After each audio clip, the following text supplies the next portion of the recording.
Folder data source nədir və nə zaman istifadə olunur?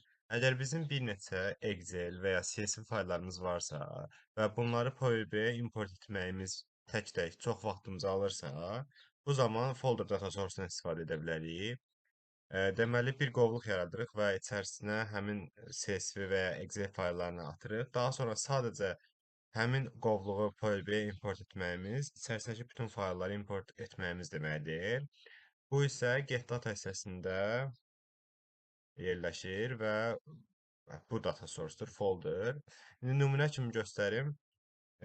Məsəl üçün bizim işçi bonus adlı bir qovluğumuz var və bunun içərisində 5 ay üçün işçilərin bonus sistemi var. Məsələn, bir dənəsini göstərim. İşçilərin adları var, kodları var, şöbəsi və həmin ay aldıqları bonuslar var.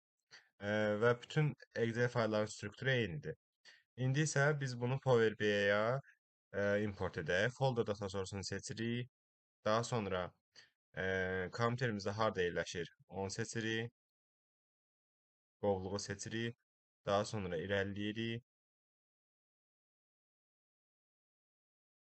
Deməli, burada həmin Excel fayllarının məlumatları göstərilir. Yəni, harda yerləşir, nə vaxt yaradılıb.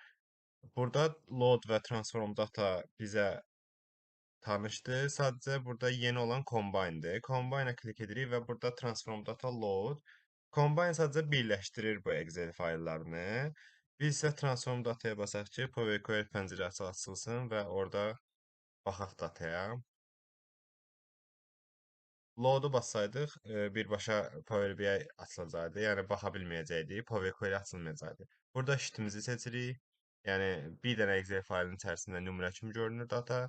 Daha sonra OK basırıq və Power Query pəncərəsi açılır. Deməli, gördüyümüz kimi burada aprel, fevral, mart, may və yanvar ayları daxil olub. Birləşib bütün Excel faylları.